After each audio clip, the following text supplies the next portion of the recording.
오늘 4장 11절부터 24절까지의 말씀을 저희가 함께 나누고자 합니다. 오늘 말씀에 보면 이스라엘 백성들이 바벨론에서 포로 생활에서 돌아와서 제일 먼저 한 게 하나님의 성전을 건축하는 일이었다라고 말씀을 드렸잖아요. 그리고 하나님의 성전을 건축할 뿐만 아니라 또 함께 예루살렘 성의 무너진 성벽을 다시 건축하고 다시 재건하는 일을 해야만 했습니다. 성의 성벽이 없으면 외부로부터의 침입을 막을 수가 없잖아요. 그래서 예루살렘 성의 무너진 성벽들을 또한 쌓기 시작했습니다.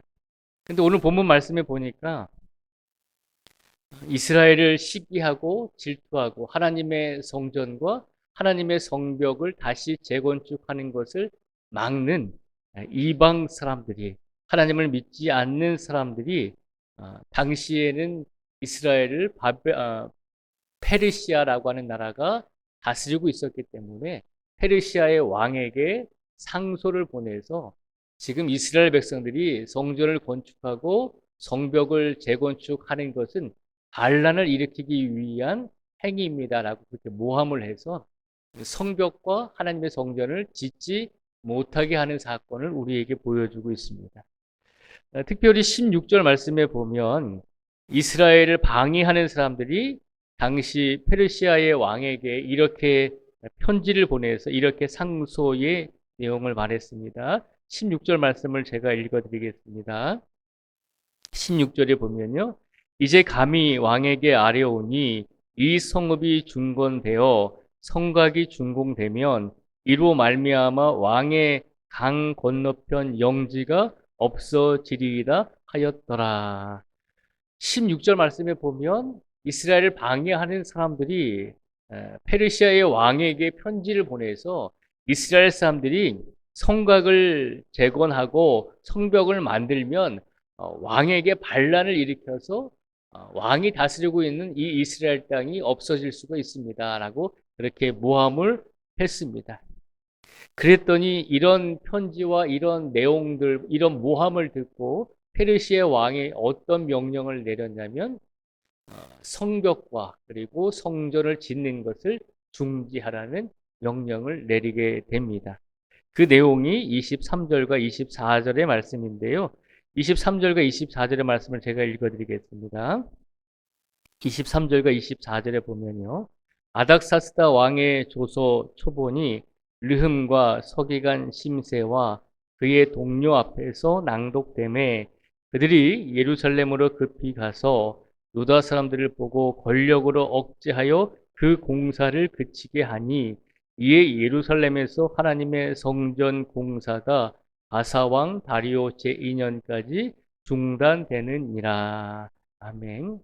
23절과 24절에 보면 바사 왕, 페르시아 왕이 이스라엘 백성들을 모함하는 그런 편지를 듣고서 이스라엘 백성들이 성전을 건축하는 것과 그리고 성벽을 다시 쌓고 재건축을 하는 그 행위들을 하지 못하게 했다는 것입니다.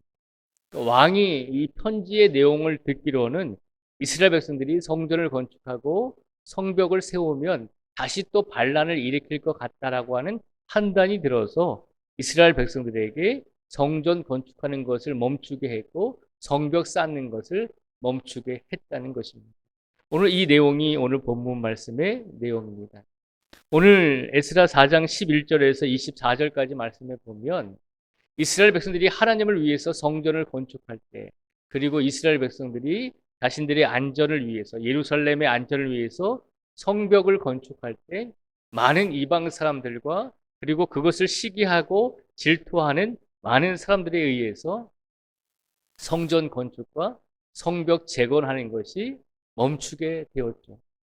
하나님을 믿는 성도들이 하나님의 일을 하다 보면 세상의 많은 악한 세력들은 하나님의 일을 하지 못하도록 수단과 방법을 모든 가리지 않고 최선을 다해서 하나님의 일을 감당하는 성도들의 일을 막을 때가 참 많이 있습니다.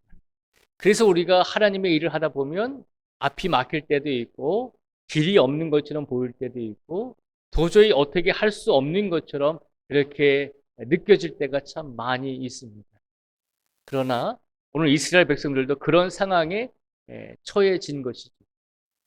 그러나 이 말씀을 통해서 우리가 기억해야 될 것은 아무리 세상의 악한 세력이 하나님의 일하는 것을, 하나님의 백성들이 하나님의 일을 하는 것을 막을지라도 우리는 무엇을 기억해야 할까요? 이 세상은 하나님께서 주관하신다는 것입니다. 잠시 하나님의 백성들이 하나님의 일을 함에 있어서 막히고 어려운 일이 우리 앞에 있을지라도 하나님께서는 때가 되시면 그 어려운 길을, 막힌 담을 분명히 허물어 주시고 하나님께서 새로운 길로 인도하여 주신다는 거죠. 오늘 본문의 말씀이 그것을 말하고 있는 것입니다. 세상이 아무리 이스라엘 백성들이 성전을 건축하고 성벽을 건축하는 것을 다양한 방법으로 왕에게 모함하고 또 음해해서 그 일을 막을지라도 이제 내일 말씀 에스라 5장의 말씀을 보면 알겠지만 하나님께서는 다시 그 일을 할 수 있도록 모든 일들을 다시 이끌어 주신다는 것입니다. 혹여라도 오늘 우리의 삶 속에서, 우리의 인생 속에서 우리가 어떻게 해결할 수 없는 인생의 벽과 담을 만났을 때 우리가 어떻게 해야 될까요? 우리가 거기서 좌절하지 말고 포기하지 말고 우리가 기억해야 할 것은 어떤 길도 없는 것처럼 보일지라도 분명히 하나님께서는 우리에게 그 상황을 헤쳐나갈 수 있는 믿음과 지혜와 하나님의 길을 우리에게 허락하여 주신다는 것입니다. 우리가 그렇잖아요. 지금까지 인생을 살아오면서 수없이 많은 인생의 벽과 담을 만나실 때가 있었잖아요. 내가 어떻게 할 수 없는 상황에 우리가 닥쳤을 때 도저히 모든 것을 포기하고 싶었던 그런 순간이 분명히 한두 번이 아니라 인생 속에서 많이 경험하면서 살아오셨잖아요. 그런데 그것이 시간이 지나고 나면 지금 생각해 보면 그때 그 일을 어떻게 됐나요?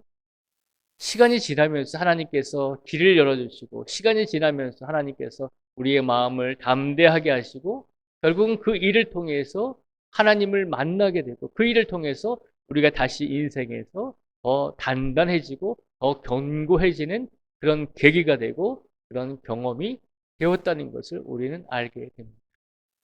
그러니까 오늘 말씀을 통해서 우리가 다시 한번 기억하셔야 될 것은 오늘의 삶 속에서 그리고 앞으로 살아가는 우리의 인생 속에서 혹여라도 인생의 깜깜한 그런 밤을 만날지라도 깜깜한 담을 만날지라도 어떻게 할 수 없는 그런 막다른 골목에 다다랐을지라도 우리 하나님께서는 분명히 하나님을 믿는 성도들을 세상에서 구원해 주시는 분임을 기억하면서 인내하면서 기다리면 된다는 거죠. 하나님께서는 오늘도 우리 모든 성도들의 인생의 문제들과 인생의 해결해야 될 상황들을 분명히 아시고 기억하여 주실 것입니다. 그러니 어떤 상황 속에서도 특별히 세상 사람들이 우리 믿는 사람들을 힘들게 하고 세상 사람들이 하나님의 일을 할 때에 그것을 막을지라도 혹은 세상 사람들뿐만 아니라 교회 안에서도 하나님의 일을 하다 보면 막을 때가 많이 있잖아요. 그런 상황이 올지라도 끝까지 그것이 하나님의 뜻이라면 포기하지 마시고 끝까지 인내하시면서 그 길을 묵묵히 걸어갈 수 있는 우리 모두가 되기를 주님의 이름으로 축복을 드립니다. 기도하겠습니다. 하나님 아버지 감사합니다. 오늘 이 시간 복된 날을 주셨습니다.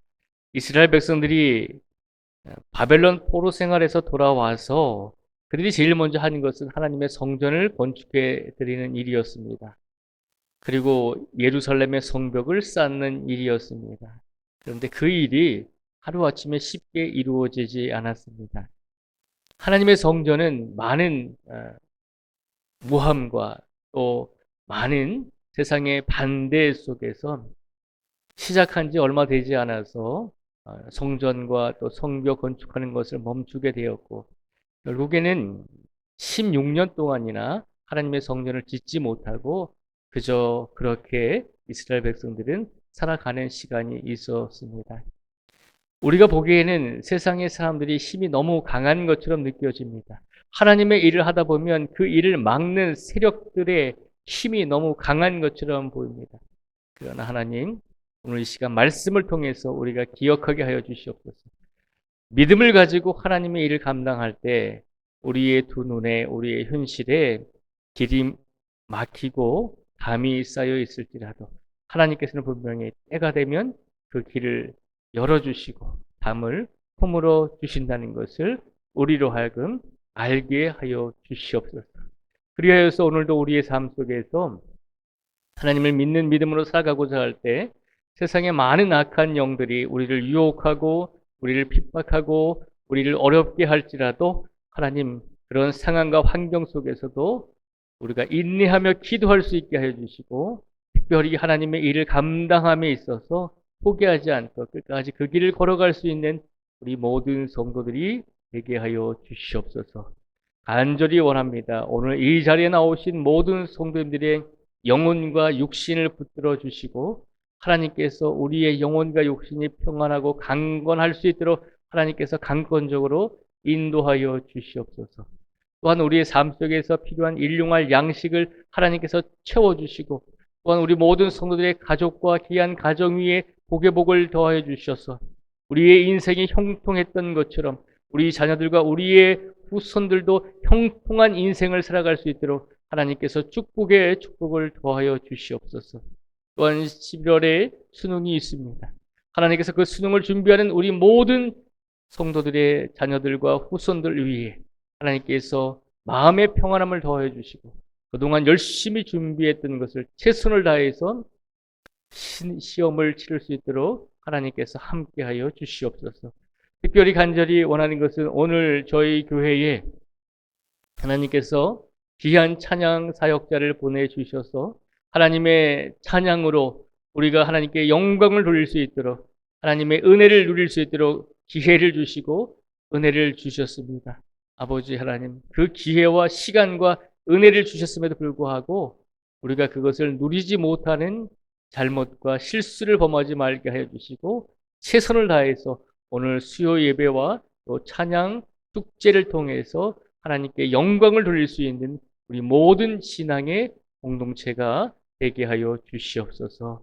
이 시간 오늘도 우리 성도들의 일터와 직장과 모든 사업장 위에 우리 성도들이 머물러야 하는 세상 곳곳에 하나님께서 함께하여 주시기를 간절히 간구하오며 예수님의 이름으로 기도드립니다. 아멘.